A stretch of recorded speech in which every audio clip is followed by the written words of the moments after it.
Hello दोस्तों, नमस्कार। आप सभी दोस्तों का आपके अपने चैनल मैथ इन इजी में आपका स्वागत है। जैसा कि आपको पता है, इस समय आप लोगों के लिए इस चैनल पे आरआरबी ग्रुप डी के लिए मैथ की क्लास लेके आता हूं, जिसमें आपके प्रीवियस ईयर के क्वेश्चन मैं लेके आता हूं।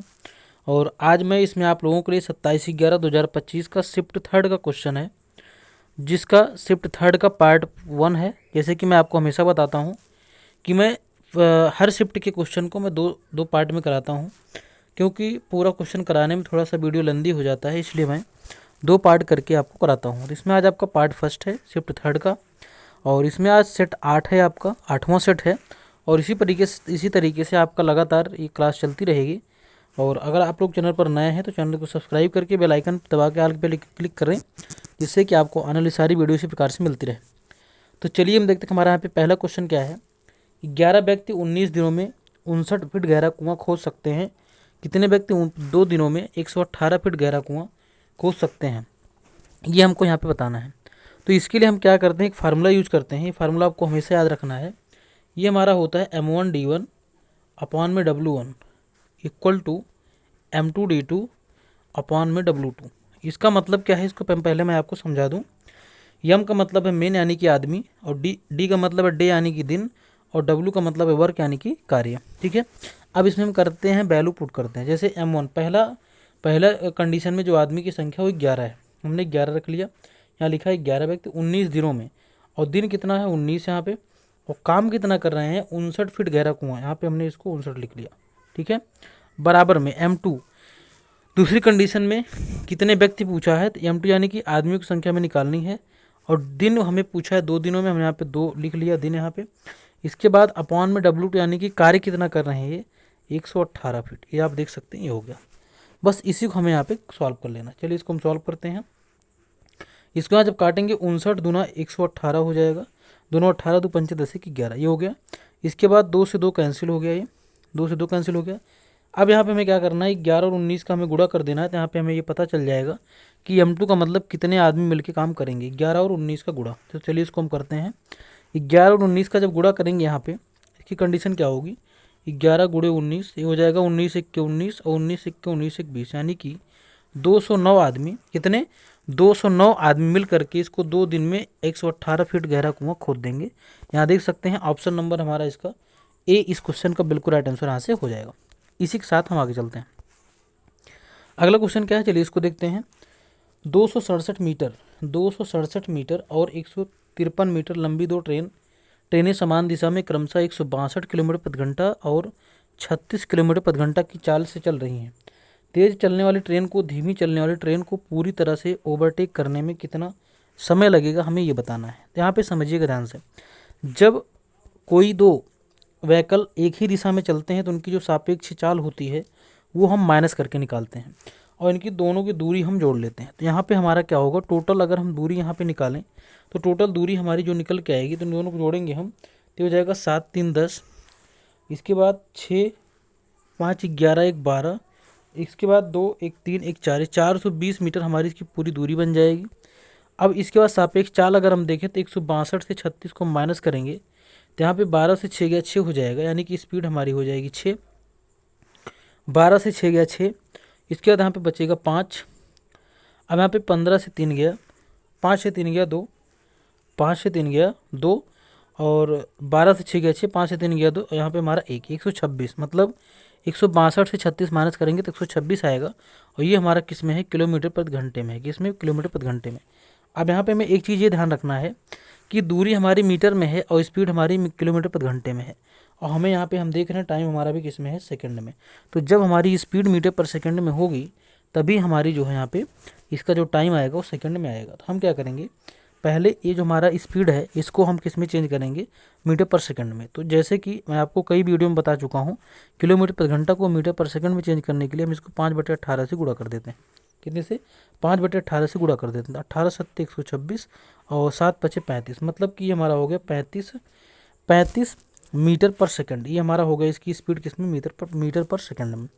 हमसे पूछा क्या है, हमसे पूछा है यहाँ पे समय कितना लगेगा। जैसे कि आप सिंपल सा फार्मूला जानते हैं, S = d/t, यानी कि स्पीड = डिस्टेंस अपॉन टाइम। तो हमें टाइम निकालना है तो डिस्टेंस अपॉन स्पीड हो जाएगा। तो डिस्टेंस हमारी कितना है 420 है, और स्पीड हमारी कितना है यहाँ पे देख सकते हैं 35 है। बस इसी को हमें यहाँ पे कर लेना है सॉल्व। चलिए इसको हम सॉल्व करते हैं। तो यहाँ पे क्या हो जाएगा, 35 सिक्के 35, 5 40 2 42, 5 40 2 42, 35 दूना 70 यानी कि 12। ये हमारा 12 बार जाएगा। यहाँ पे देख सकते हैं 12 सेकंड हमारा इस क्वेश्चन का बिल्कुल राइट आंसर यहाँ से आ चुका है। यहाँ पे देख सकते हैं ऑप्शन नंबर, इस क्वेश्चन का ऑप्शन नंबर बी इसका बिल्कुल राइट आंसर यहाँ से हो जाएगा। इसी के साथ हम आगे चलते हैं। अगला क्वेश्चन क्या है इसको देखते हैं। यहाँ पे कह रहा है कि एक पर्स में केवल 5 रुपये और 10 रुपये के सिक्के हैं। सिक्कों की कुल संख्या 118 है। उनका कुल मूल्य 855 रुपये है। 5 रुपये के कितने सिक्के, हमें ये बताना है।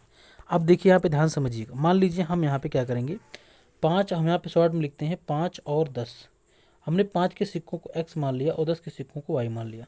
अब दोनों सिक्कों का जोड़ हमें बोला, यानी कुल सिक्के हमारे पास यहाँ पे कितने हैं, 118 है। कितने, 118, ठीक है। अब इसका कुल मूल्य कितना कह रहा है, 855 है। अब समझिएगा ध्यान से, अगर 5 से हम 5 रुपये के सिक्कों की संख्या गुणा कर देंगे तो हमारा आ जाएगा इसका मूल्य जो है 5 रुपये का, और प्लस में सिक्कों की संख्या को सिक्के के मूल्य से गुणा कर देंगे तो आ जाएगा 10 के रुपये की टोटल कितने हैं। अब इन दोनों का मूल्य कुल मिला के इसके पास है 855। कितने हैं, 855 रुपये टोटल है।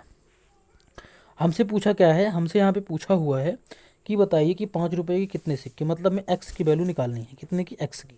तो हम यहाँ पे क्या करेंगे, y की वैल्यू को हटा देंगे। अब y की वैल्यू को हटाने के लिए हम क्या करेंगे, यहाँ पे जो हमारा पहला वाला इक्वेशन है इसमें हम 10 से गुणा कर देंगे। तो जब 10 से जब यहाँ गुणा करेंगे तो ये 10y हो जाएगा, ये 10x हो जाएगा, और यहाँ पे एक जीरो यहाँ पे और लग जाएगा। ठीक है, ये हो गया।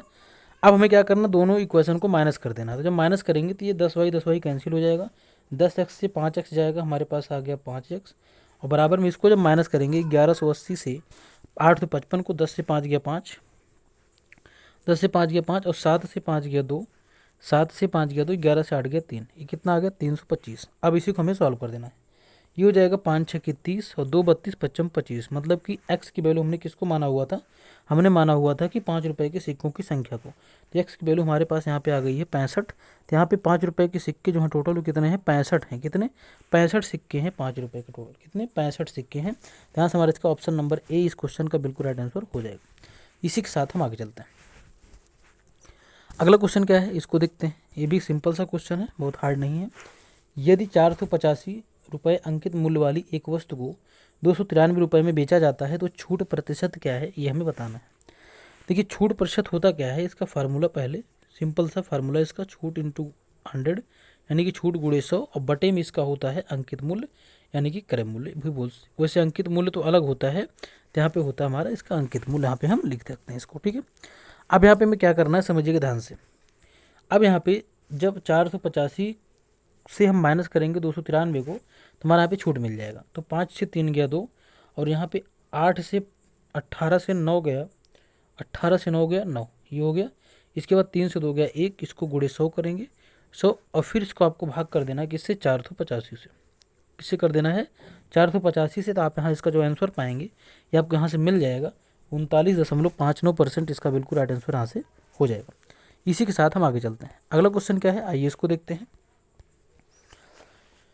इसमें यहाँ कह रहा है 4/24 प्लस 3.6 गुणे 1/9 माइनस बड़ा ब्रेकट मझला ब्रेकट 1/15 प्लस 1 माइनस 1.5 छोटा ब्रेकट बंद और मझला ब्रेकट बंद है। तो जैसे कि आपको पता है कि पहले हम छोटा ब्रेकट फिर मझला फिर बड़ा इस तरीके करते हैं, और अगर चिन्हों में देखें पहले भाग गुणा जोड़ घटाव इस तरीके से हम इसको करते हैं। तो यही रूल यहाँ पे हम फॉलो करेंगे, इसको फॉलो करते हुए क्वेश्चन को सॉल्व करेंगे। तो चलिए इसको हम सॉल्व करते हैं। तो यहाँ पे देखिए सिंपल सा हम क्या करेंगे, जैसे 1 से 1.5 आप माइनस करेंगे तो आपको 0.5 मिलेगा। क्या मिलेगा, 0.5 मिलेगा। तो इसको हम लिखते हैं डायरेक्टली, समझिएगा। ये हो जाएगा 9 चौके 36, ये 9 चौके 36 से 0.4 हो जाएगा। इसकी वैल्यू आ गई 0.4। अब यहाँ पे हमने इसको लिखा, यहाँ पर हमने इसको लिखा 4/24, समझिएगा ध्यान से इसको, और प्लस में इतने की वैल्यू हमारी आ गई 0.4, ये हो गया, माइनस इसके बाद ब्रैकेट के अंदर क्या कंडीशन बन रही है 1/15, और इसको जब हमने माइनस किया 1 से 1.5 को जब हमने माइनस किया तो यहाँ पे हमारे पास आ गया 0.5। क्या आ गया, ये 0.5 आ गया। ठीक है, अब इसको अगर हम आगे सॉल्व करेंगे तो इसकी कंडीशन क्या बनेगी, समझिएगा ध्यान से। 15 छक्का 90, 15 छक्का 90 मतलब कैंसिल होने का नाम नहीं लेगा। तो इसको हम क्या करते हैं, यहाँ पे इसको सिंपल सा सॉल्व कर लेते हैं। तो 15 एक का लासा 15, 15 के 15 एक और ये 15 पचे 75, मतलब ये हमारा आ जाएगा, ये कितना बनेगा, ये बन जाएगा 4 भागे 24, ये बना। फिर इसके बाद प्लस में 0.4 और फिर माइनस यहाँ पे ये कितना हो जाएगा, देखिए 15 पचे 75, 7.5 और एक के एक, ये 7.5 और एक ये 8.5, ये बन गया 8.5 और बटे में हमारे पास आ गया ये 15, कितना आ गया 15 आ गया। ठीक है, अब इसको सिंपल सा माइनस करते हैं तो वैल्यू कितना आएगी सॉल्व करके। अब इसको पहले हम थोड़ा सा भाग, यहाँ पे भाग सॉल्व कर लेते हैं, तो हो जाएगा 4 भागे 24, ये ऐसे आएगा, ऐसे आ जाएगा। इसको थोड़ा सा इरेज कर लेते हैं, इरेज करने के बाद फिर आगे इसको हम सॉल्व करते हैं। ठीक है, इरेज करने के बाद आगे सॉल्व करेंगे तो कंडीशन क्या होती है, चलिए इसको हम आगे देखते हैं, आगे इसका क्या करना है। ठीक है, अब ये कितना आएगा, प्लस में ये हमारे पास हो गया। अब देखिए इसका सॉल्व करेंगे, इसको तो 15 एक कलासा 15 और 1 से 15 का भाग 15, 15 चौकी 60 यानी कि 6 आ गया, ये 6 आ गया। माइनस में ये 8.5 आएगा और बटे में हमारे पास हो गया 15 हो गया। ठीक है, अब इसको जब माइनस करेंगे 6 से 8.5 को तो आ जाएगा 2.5, ये हो गया 4 छंगे 24, कितना हो गया 4 छंगे 24, तो ये हो गया 1/6, 1/6 और 6 से 8.5 जाएगा माइनस 2.5 आ जाएगा और बटे में हमारे पास आ गया 15।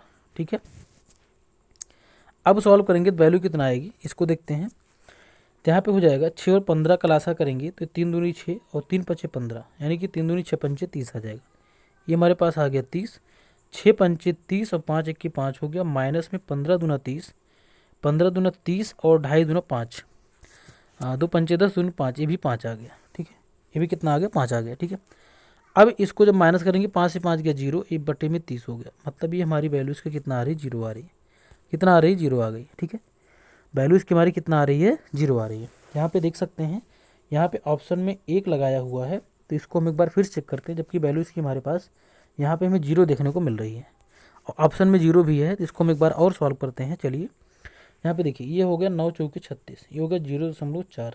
ठीक है, ये हो गया।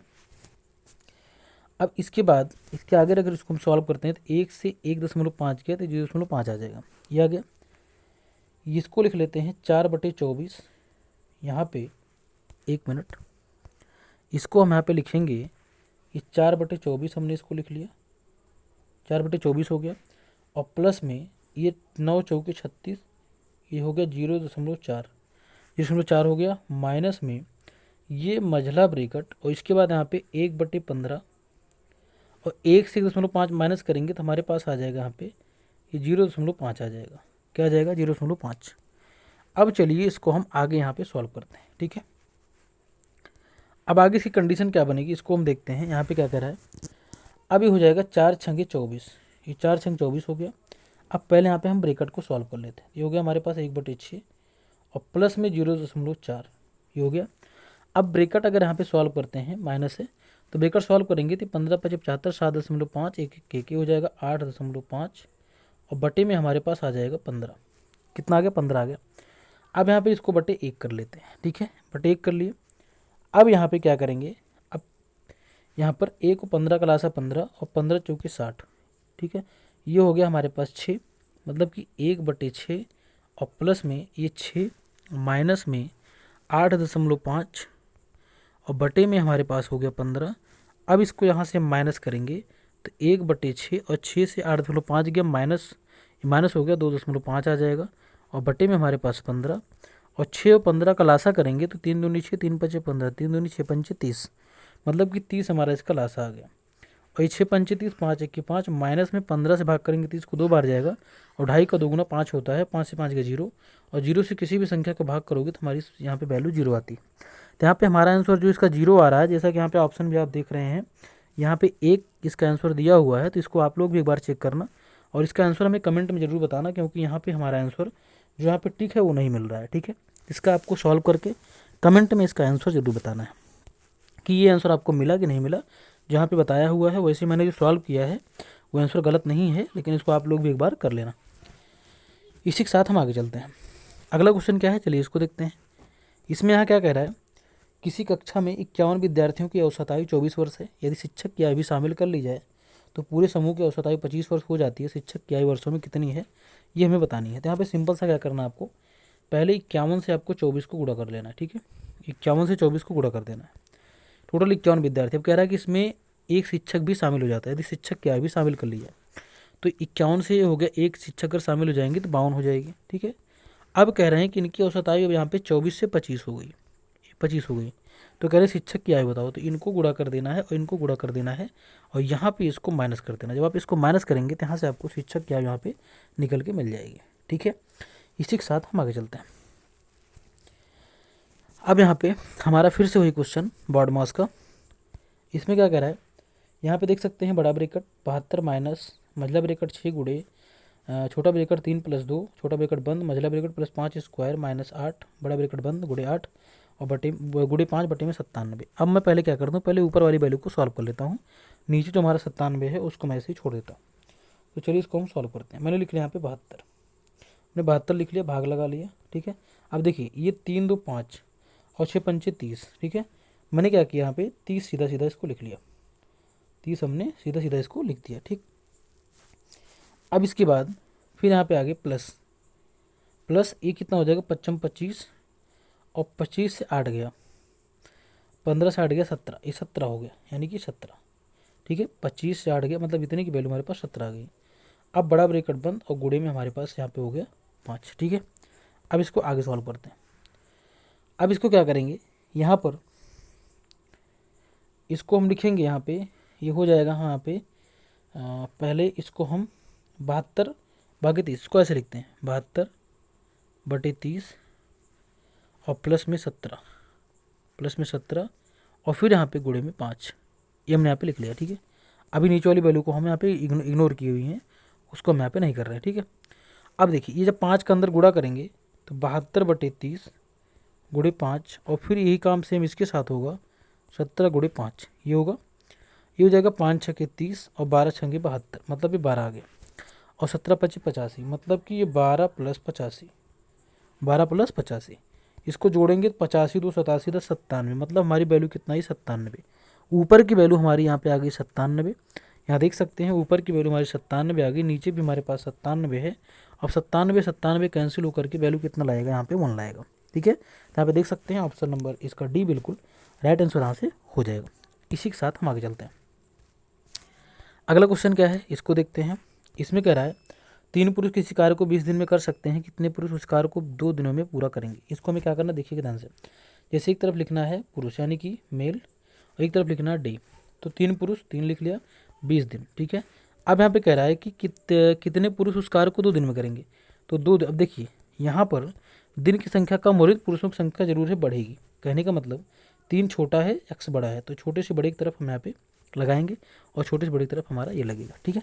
मतलब कि 3 आदमी 20 दिन कर रहे हैं, तो 2 दिन में कितना आदमी करेंगे, ज़्यादा आदमी करेंगे, ठीक है। अब इसको हम लिखने का तरीका क्या है समझिएगा, इसको बड़े से छोटे की तरफ हम लगाए हैं, यानी कि छोटे से बड़ी तरफ लगाए हैं, तो वैसे हमें लिखना भी है। हम लिखेंगे 3:x समानुपाते 20 और अनुपाते यहाँ पे 2, यही हमें यहाँ पे करना है। चलिए अब यहाँ पे करेंगे, इसकी वैल्यू कितना आएगी, अंदर का अंदर गुणा बाहर का बाहर गुणा, ठीक है। यही तो होगा यहाँ पर अंदर का अंदर गुणा और बाहर का बाहर गुणा, 3 20 और 2 20। 1 मिनट, यहाँ पर हमने क्या लिखा, इसको हमने यहाँ पे लिखा 3 पुरुष यानी कि मेन और यहाँ पे डे यानी कि दिन। तो यहाँ पे क्या होगा, यहाँ पे 3 पुरुष 3 लोग 20 दिन में करते हैं, तो उस कार्य को 2 दिन में पूरा करेंगे कितने लोग, तो हमने यहाँ पे 2 दिन लिखा और कितने लोग पूरा करेंगे, ज़्यादा लोग रहेंगे भाई, 2 दिन में करने के लिए ज़्यादा लोग जरूरत पड़ेगी क्योंकि दिन कम हो रहा है।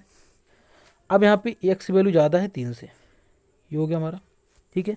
ये छोटी बड़ी तरफ हमने इसको लगा लिया, ठीक।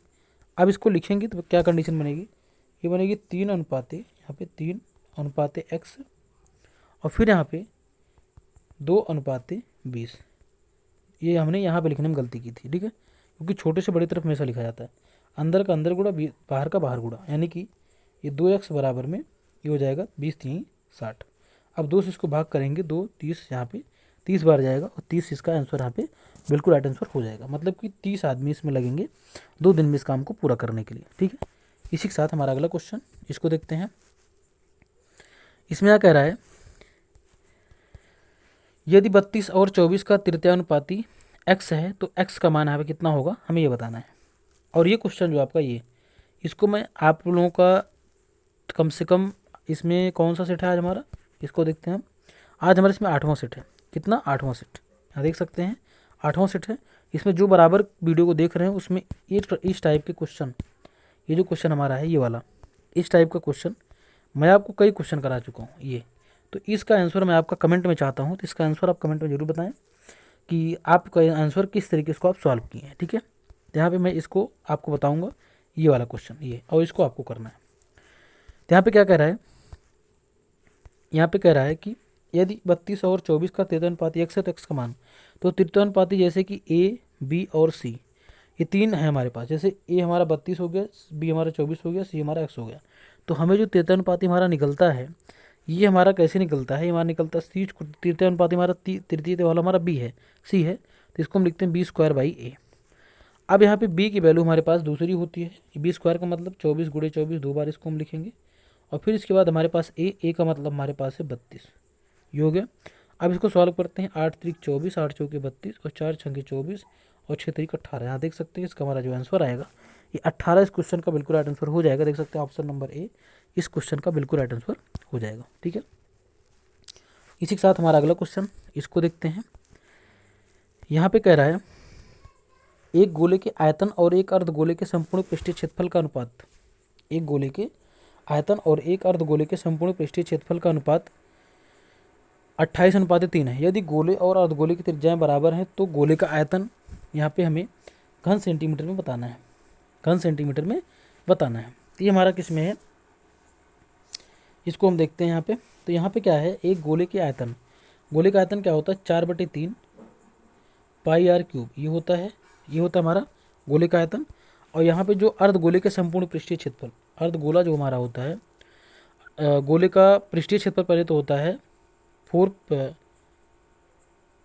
गोले का यहाँ पे 4πr² यहाँ पे होता है गोले का पृष्ठीय संपूर्ण पृष्ठीय क्षेत्रफल जो होता है। यहाँ पे पहले देखिए यहाँ पे 4πr², ये तो होता है हमारा इसका पृष्ठीय क्षेत्रफल गोले का, और संपूर्ण पृष्ठीय अर्धगोले का हो जाएगा 3πr², ये हो जाएगा 3πr² ये हो जाएगा। ठीक है, अब यहाँ कह रहा है कि अनुपात इसका कितना है 28:3 है, यानी कि 28/3 है, ये कह रहा है यहाँ पे। ठीक, अब कह रहा है दोनों की त्रिज्या बराबर है, यानी कि गोले का, यहाँ पे कह रहा है कि गोले और अर्धगोले की त्रिज्याएं दोनों की बराबर है, यानी कि r यहाँ जो है वही यहाँ भी रहेगा। तो इसकी 2 घात से 2 घात कैंसिल, यहाँ पे 1 r बचा, पाई से पाई कैंसिल, 3 से 3 कैंसिल। तो ऊपर हमारा बचा यहाँ पे 4r और नीचे हमारा कुछ नहीं है, जहाँ पे हो गया 28/3, 28/3। अब हो जाएगा 4 × 7 = 28, यानी कि r की वैल्यू हमारे पास आ गई यहाँ पे 7/3। कितना आ गई 7/3। अब गोले का आयतन पूछा हुआ है तो 7/3 हम यहाँ पे इसको लिख लिए, हमारी त्रिज्या आ गई 7/3। ठीक है, अब गोले का आयतन क्या हमारा होता है 4/3 πr³, ये चीज़ हमसे पूछा हुआ है। तो आपको सिंपल सा क्या करना है, यहाँ पे 4/3 पाई की वैल्यू 22/7 रखना है। इसके बाद ये जो r का क्यूब है तो इसको आपको 3 बार लिखना है, 7/3, 7/3 और फिर इसके बाद यहाँ पे 7/3। ठीक है, बस इसी को आपको यहाँ पे कर देना है सॉल्व। इसे जब आप सॉल्व करेंगे इस पूरी वैल्यू को, यहाँ से आप देखेंगे आपको यहाँ से मिलेगा 38,808, यहाँ पे आपको इसका बिल्कुल राइट आंसर मिल जाएगा। देख सकते हैं इसमें बोला है पाई की वैल्यू 22/7 यूज करने के लिए। ठीक है, इसी के साथ हम आगे चलते हैं। अगला क्वेश्चन इसको हम देखते हैं, इसमें क्या कह रहा है, इसमें कह रहा है यहाँ पे कि प्रथम 50 सम प्राकृतिक संख्याओं का औसत यहाँ कितना होगा। एक चीज़ यहाँ देखिए कि जो हमारी प्राकृतिक संख्या है वो कहाँ से स्टार्ट, उसका सम प्राकृतिक संख्या 2 से स्टार्ट होती है, और प्रथम 50 पे अगर जाएंगे तो लास्ट वाली कितना होगी 100 होगी। कितना होगी 100 होगी। अब पहली हमारी 2 है, लास्ट वाली 100 है, तो इनका औसत पूछा पूरी का 2 से लेकर के 100 तक। हमें कुछ नहीं करना, पहली और लास्ट को जोड़ना है और फिर इसके बाद इसको 2 से भाग कर देना। तो 2 × 5 = 10, 2 × 1 = 2, 51 हमारा इसका औसत यहाँ से निकल के आ जाएगा। देख सकते हैं ऑप्शन नंबर सी इस क्वेश्चन का बिल्कुल राइट आंसर यहाँ से हो जाएगा। अब यहाँ पे अगले क्वेश्चन को देखते हैं। इस टाइप का क्वेश्चन भी आपकी वीडियो में मैं करा चुका हूँ, कई बार हो चुका है, लेकिन मैं इसको फिर से करा देता हूँ, कोई दिक्कत नहीं है, क्योंकि इस टाइप के क्वेश्चन मैं देख रहा हूँ लगभग आपके पेपर में ये रिपीट हो रहे हैं। एक वॉशिंग मशीन की कीमत टीवी की कीमत से 40% कम है, मैं इसको सीधा मानता हूँ। यहाँ पे हमने लिख लिया वॉशिंग मशीन और यहाँ पे हमने लिख लिया टीवी। ठीक है, अब यहाँ क्या बोल रहा है, यहाँ कह रहा है कि वॉशिंग मशीन की कीमत एक टीवी की कीमत से 40% कम है। तो हमने क्या किया, टीवी को 100 मान लिया और वॉशिंग मशीन अगर 40% कम है तो इसकी 60 हो जाएगी। कितना हो जाएगी, 60 हो जाएगी। वॉशिंग मशीन की कीमत 80% बढ़ जाती है। वॉशिंग मशीन की कीमत अगर 80% बढ़ जाएगी तो इसका हम क्या करेंगे, 180% निकालेंगे। क्या निकालेंगे, 180%। तो इसको जब सॉल्व करेंगे यहाँ पे क्या आ जाएगा, 0 0 कैंसिल, 0 0 कैंसिल, 18 छक्के 108, मतलब इसकी नई कीमत जो बन गई 108 रुपये बन गई। यानी कि 60 से 108 रुपये बन गई इसकी। कितना, 108 रुपये। फिर यहाँ पे कह रहा है और टीवी की कीमत 22% कम हो जाती है। अब देखिए टीवी की कीमत अगर 22% कम होगी तो 100 से 22 कम होगा तो 22 8 30 70, यानी कि 78 रुपये हो गया इसका। कितना, 78 रुपये। 100 से घट के 78 रुपये हो गया और 60 से बढ़ के 108 रुपये हो गया। अब कह रहा है तो 7 वॉशिंग मशीन और 6 टीवी की कुल कीमतों में कितने प्रतिशत का परिवर्तन हुआ है। तो पहले हम स्टार्टिंग वाला निकाल लेते हैं। जैसे बोला 7 वॉशिंग मशीन, तो इस 60 को 7 से गुणा करते हैं और ये टीवी को 100 को 6 से गुणा करते हैं, क्योंकि यहाँ पे 6 टीवी बोला हुआ है। देखिए जो पुरानी कीमत है 7 छंग 42 से 420 हो गया इसका, किसका, वॉशिंग मशीन का। इसके बाद इसी तरीके से 100 छक्के 600, ये हो गया हमारा टीवी का। अब इसको अगर जोड़ते हैं तो 6 4 10, यानी कि 1020। कितना, 1020 हमारी इसकी पुरानी कीमत है। कितना, पुरानी कीमत है। अब नई कीमत निकाल लेते हैं। नई कीमत, इसको भी 7 से गुणा करेंगे। 7 से गुणा ये भी होगा और 6 से गुणा हमारा ये भी होगा, ये भी होगा। चलिए इसको करते हैं। तो यहाँ पे करेंगे 7 8 56, 7 8 56 और 7 0 0 5 और 7 1 7, ये हो गया 756। और प्लस में यहाँ पे 8 छंग 48, 8 छंग 48 और 6 6 से 6 48, 6 7 42 4 46, ये हो गया 468। चलिए इसको हम ऐड करते हैं। यहाँ पे हो गया 8 6 14, 8 6 14 और 6 5 11 1 12, 8 6 14 6 5 11 1 12 और 7 4 11 1 12, ये हो गया 1224। मतलब इसकी कीमत कितना थी, पहले पुरानी वाली 1020 थी, अभी कितना हो गई 1224। मतलब 200 रुपये इधर बढ़ा और 400 रुपये इधर बढ़ा, मतलब कि 204 रुपये की वृद्धि यहाँ पे हुई है। इसको 100 से गुणा करेंगे, 100 से गुणा करके, और जो पुरानी कीमत इसका कितना थी, वो कितना थी हमारी 10, यानी कि 1020 थी। 1020 थी, मतलब कि 1020 से 1224 हुआ है। तो यहाँ पे 204 रुपये की वृद्धि यहाँ पे हुई है। अब इसका हम यहाँ पे निकाल लेते हैं परसेंट। क्या निकाल लेते हैं, परसेंट। बाकी सबको हम इरेज करते हैं। अब यहाँ पे इसका हम परसेंट निकालेंगे तो कितना आएगा, चलिए इसको हम देखते हैं। यहाँ पे अब इसकी वैल्यू क्या बनेगी, इसको हम देखते हैं यहाँ पे। अब इसकी वैल्यू निकालेंगे, यहाँ पे 0 से 0 कैंसिल हो गया, ठीक है। अब यहाँ पे 102 दूना 204, ये हो गया, और यहाँ पे 10 दूना 20, यानी कि 20% की वृद्धि हमें यहाँ पे देखने को मिल रही है। यहाँ देख सकते हैं ऑप्शन नंबर सी इस क्वेश्चन का बिल्कुल राइट आंसर यहाँ से हो जाएगा, ठीक है। तो आज के लिए इतना ही। बाकी अगर आप लोग अभी तक चैनल को सब्सक्राइब नहीं किए जरूर कर लें और बेल आइकन को दबा लें, जिससे कि आपको सारी वीडियो ग्रुप डी की इसी प्रकार से मिलती रहे। तो आज के लिए इतना ही, बाकी मिलते हैं नेक्स्ट वीडियो में। नमस्कार।